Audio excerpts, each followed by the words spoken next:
বন্ধুরা, আজ আমি তোমাদের পেন্সিল দিয়ে খুবই সহজ পদ্ধতিতে একটি জলাশয়, তার মাঝে উঁচু মাটির ঢিবি, তার উপর গাছপালা, সামনে কিছু শালুক পাতা, ফুল ইত্যাদি নিয়ে একটি সুন্দর কম্পোজিশন করে দেখাবো। প্রথমে আমরা ছবি আঁকার আগে পেজটার চারপাশে বর্ডার দিয়ে নেব। বর্ডার দেওয়ার জন্য স্কেল ব্যবহার করার দরকার নেই। এই রকম পদ্ধতি অবলম্বন করে তোমরাও সোজা লাইন টানতে পারবে। যাই হোক, বর্ডার দিয়ে দেওয়ার পরে আমি ড্রয়িং করছি। পেজটার মাঝে করে একটা উঁচু মাটির ঢিবি করে নিলাম। এরপরে উঁচুটা বোঝানোর জন্য লাইন টেনে দিচ্ছি উপর দিকে করে। তাহলে দেখো কি সুন্দর মনে হচ্ছে একটা উঁচু মাটির ঢিবি। এরপর এটার উপরে আমি অনেকগুলো গাছপালা করে দেবো। খুব সহজভাবে করা হচ্ছে গাছগুলো। তোমরা মন দিয়ে দেখো, তোমরাও করতে পারবে।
এই ঢিবির চারপাশটা কিন্তু জল।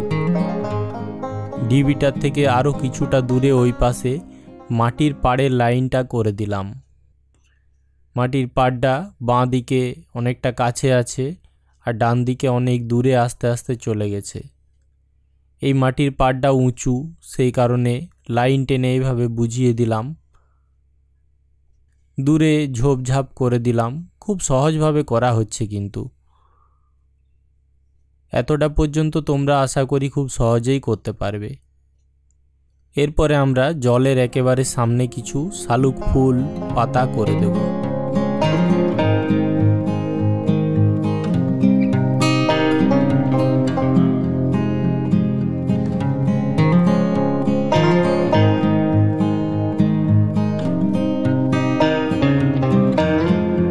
সামনের দিকে একটু বড় বড় আকারে শালুক ফুল করা হচ্ছে। কত সহজে করা হচ্ছে দেখো শালুক ফুলগুলো। একটু দূরে যে ফুলগুলো আঁকছি সেগুলো একটু আকারে ছোট করছি। শালুক ফুল অনেকগুলো করে দেওয়ার পরে কিছু শালুকের পাতা করে দিচ্ছি।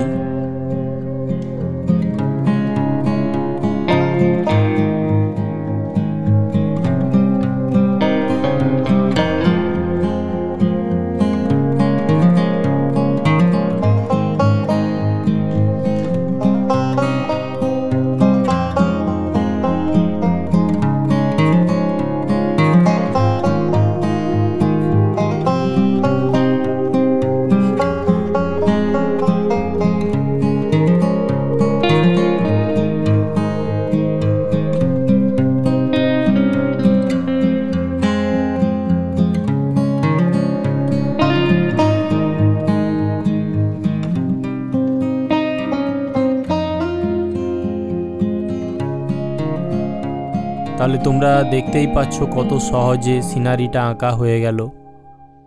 তোমরাও দেখে দেখে এরকমের একটা সিনারি এঁকে ফেলো এবার।